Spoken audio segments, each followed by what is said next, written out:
Well, Bob, it's another exciting day in paradise, and boy, oh boy, is it a great day to be alive, especially when you consider the alternative. I wanted to make a video today. It's Saturday, and I'm out working like I normally do on Saturdays, morning to evening, and I'm going to be transferring to doing a sales job in about 2 months time period. But before that, I wanted to impart some knowledge, because I've looked online on YouTube, and I don't see that much really advice for canvassing. Like, I see, and a lot of the canvassing advice that's given is for sales, door-to-door sales, which is not what I do. And a lot of it also is involving, like, with roofers, not with like anything else. It's like roofers, and I think even I saw one that was a security system one. But I just wanted to give my perspective on canvassing. First off, canvassing, in my opinion, is one of the hardest jobs, not technical-wise, I'd say person-to-person-wise, that a person could ever get. Why is canvassing so hard? It takes a special breed of person to knock on a complete stranger's door and introduce yourself. It takes another special breed of person to withstand the type of criticism and negativity that you're given when you do this job. Now, I always tell people, the friendly people that I schedule appointments with on a constant basis, that, hey, you're one of the nicest people I've met today. And it's the nice people like yourself that completely make up for all the other jerks that I dealt with the day prior. And that's the honest to God truth. Because, yes, do I get a lot of rude people? Absolutely. But it comes with the territory. It's part of being a canvasser. And just like when I make my motivational videos and stuff on here about staying positive, it's the same when it comes to being a canvasser. One of the key things about being successful as a canvasser is not letting it get to you. We're all human beings. We all do it. You know, a lot of times things will get under your skin. The best way to deal with that is, if you're feeling really stressed out, park somewhere safe. Relax, maybe listen to some relaxing music or watch a funny video, something to just de-stress yourself before you go to knock on the next door. That would be a good, that's something that helps me. I listen to some music that's like really gets me pumped. I'm like, oh man, I'll give myself positive words of encouragement. I'll tell myself constantly, oh, you know what? That's their loss. They missed out. On to the next appointment. You're one step closer to getting to the next appointment. You got to keep constantly positive self-talk. It definitely helps, because if you're not encouraging yourself, you're discouraging yourself, honestly.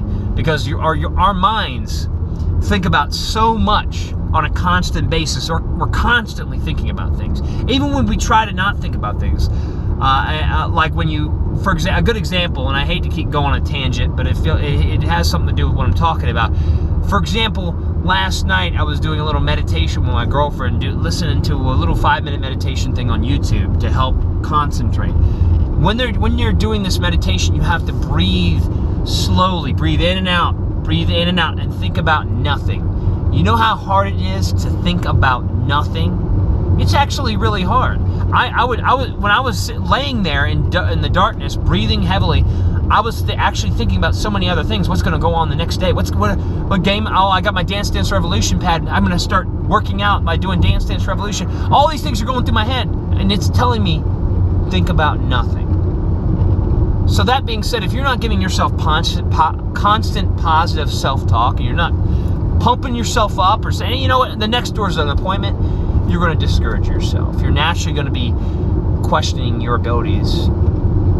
Another thing I'd say that's really good advice if you're a canvasser would definitely be being generally specific. Now, this is a kind of confusing statement, because the two words kind of conflict. Specific, general, they're two opposites. So how are you generally specific? Well, generally specific, in my opinion, is when I tell people that the EPA doesn't strictly regulate testing for the aesthetics that are in the water. The aesthetics in the water are considered non-life-threatening. Anything that's non-life-threatening in the water is not strictly regulated by the EPA. That's the true fact. Does that mean that they don't test for it? No. I haven't said that the EPA does not test for the aesthetics in the water. I did not say that. However, they don't strictly regulate it because it's not considered life-threatening. So specifically, being generally specific, that's a good example of it. When I tell people you're one of the nicest people I've met today, I don't say you are the nicest person I've met today. I said you're one of the nicest people I've met today. I'm not lying there. I'm being generally specific. I'm giving them a feeling of positive self-worth, knowing that they're one of the nicest people I've met today. And I'm also not lying because I might have met a bunch of other nice people that day. But you're one of. You're one of. So by adding one of into the actual statement, I'm not lying to the person. And at the same time, I'm being honest with them in a friendly manner that makes them feel more comfortable about us. You know, another thing I tell people, you know, and another thing I'd say that helps as a canvasser is giving yourself credibility in one way, shape, or form that makes people feel more trustworthy. Because trust is really important as a canvasser. People need to be able to trust you. Because when you initially meet them, you're a stranger. Who the heck are you? I don't trust you. I don't know you at all. Before the coronavirus, I always encouraged shaking somebody's hand. When I would introduce myself, the first thing I did was shake the person's hand because I've already broken the barrier of uncomfortability physically by shaking their hand. And usually if somebody's not willing to shake my hand, unless they're, you know, they're a wife, a pregnant wife or something like that, somebody who, you know, or a very timid person, that's understandable. But if it's a grown-ass man and he's afraid and he doesn't want to shake my hand, usually that's a telltale sign that person's not even worth talking to. They're going to RTL me, which means refuse to listen. It's a waste of my time. Because I do a lot of different things to help save me time so that way I can maximize time knocking on doors and get to as many houses as possible, getting as many appointments as possible. You got to maximize your time efficiency. Now we have a script with our job, a script that we have to say at the door. And one thing I always advise, if you have a script as a canvasser, follow that script. However, here's what you don't do. If it's a very effective script, don't take away from the script. However, add to the script. So that's what I do. I say the script, however, I add to it. So for example, when we get to a part on the flyer that says, and they're gonna be testing at the kitchen sink, the water at your kitchen sink, they're gonna ask you a few questions. I add on there, I say, so make sure both you and your spouse ask as many questions as possible, because the more you ask, the more you're gonna find out. The more you know, the better, honestly. And then another question I add is, well, do you have a fridge filter that you can get water out of, like with a cup? That's not even on our script. I add that in there because if somebody says yes, when I get to that question about, I'll ask as many questions as possible, I said, oh, by the way, you mentioned you have a fridge filter. I recommend you have the technician test that as well, just so that way you can see if it's actually working properly. And I've had so many people tell me, because of that, they said, oh, that's a good idea. I'm going to ask them to do that. This is in turn increasing credibility and trust, but also it's making you seem more friendly, and it's also giving the technicians an extra added push. Technicians/sales reps. It's giving them an extra something they can do to improve their credibility as well, to improve their trustworthiness. Because now they'll do the demonstration, test the water, tell them how bad the water is, show them all these things, and then they'll be like, oh, by the way, let me test your kitchen filter, your fridge filter, and show you what kind of water you're dealing with there. They're also going to see, man, this really isn't doing crap for my water. It's an extra little bump to help the sales reps out. Something I do, you know. Things like that are good. I would recommend as a canvasser. Adding things to create rapport without wasting time with rapport is another tip, another word of advice I would add for canvassers out there. If you're not, and again, a lot of this advice I'm giving you is for anybody who's a canvasser who doesn't really do sales. Okay, if you're doing sales, if you're knocking on doors and doing sales as well, some of this advice you could incorporate it, but some of it I would recommend you not, because I'm not trying to sell anything at your door. Therefore, I'm not technically soliciting by legal standards. I'm in that gray matter of not soliciting because I'm not trying to sell anything at your door. That's why we have canvassers. But what do I mean by creating rapport with people? General rapport without wasting too much time. Well, I add little tidbits in there to make people giggle, make people laugh. For example, at on the back of the flyer that we leave, because we go over a little summarization flyer on the back, I first off mention the fact that our company supports homes for our troops. But how do I mention that on the back of the flyer? I mention, oh, and I really like this about our company because they helped me when I was getting out of the military. Boom. I added that in there. I didn't have to add that in there. It wasn't part of the script, but I added that in there because now in the back of their mind, they just heard that I served in the military, which I did. That little bit also adds to my credibility and my respect from the person.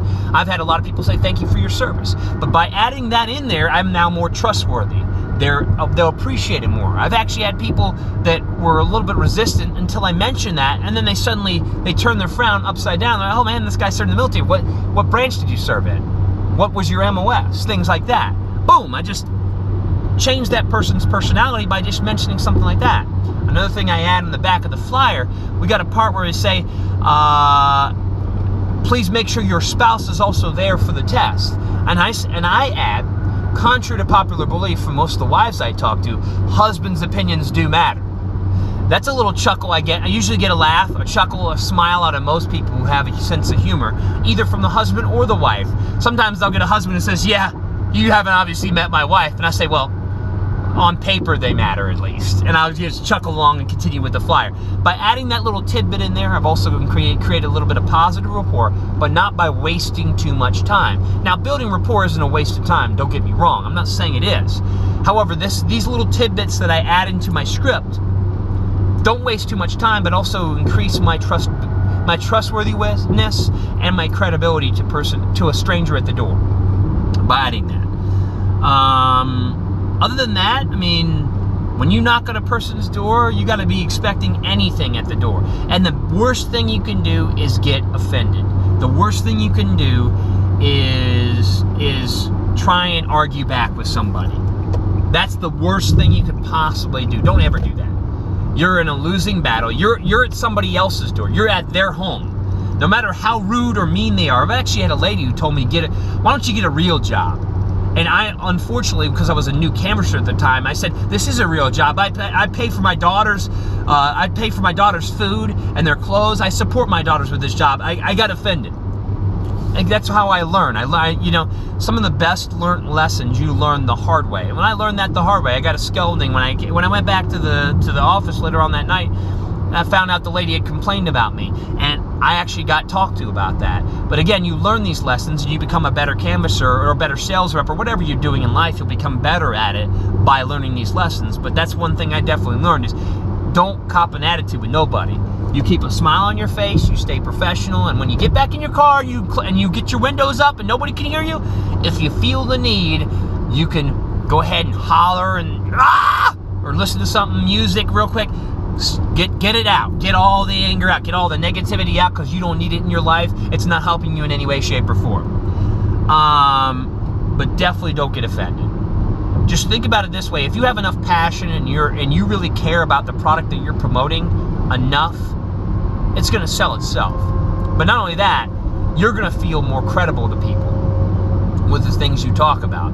Have some belief in the item or whatever it is that you're trying to promote.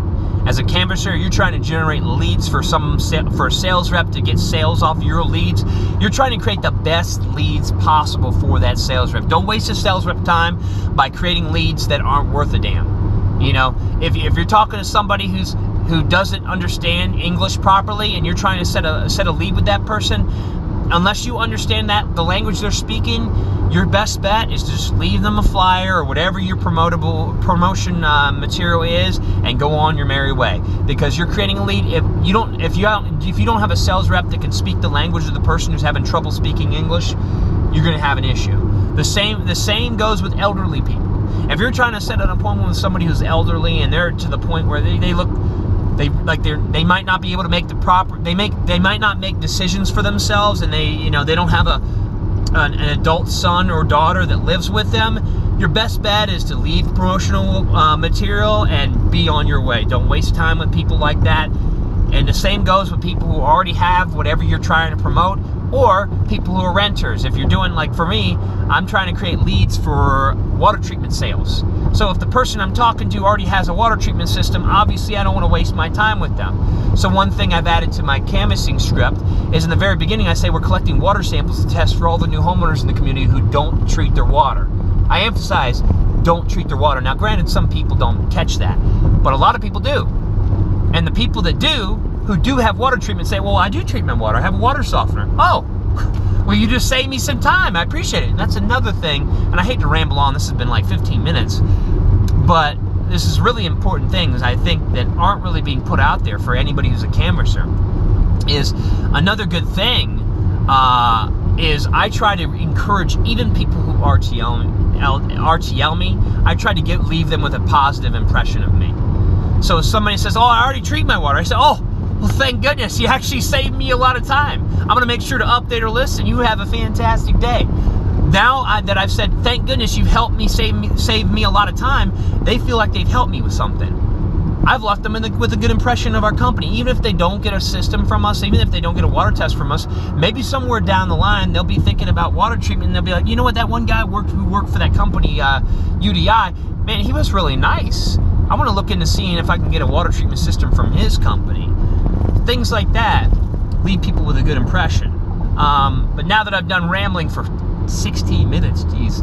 Anybody who watches this video, any questions, feel free to comment in the comment bar below. Anybody who's a regular viewer of this YouTube channel, I know this is a little bit off the cuff, but some of the advice I'm giving about canvassing, you can actually utilize in other jobs as a telemarketer or anything person-to-person interaction-based jobs. You could kind of use some of this advice, and it can help you in your day-to-day lives, or just in a relationship, because communication is key.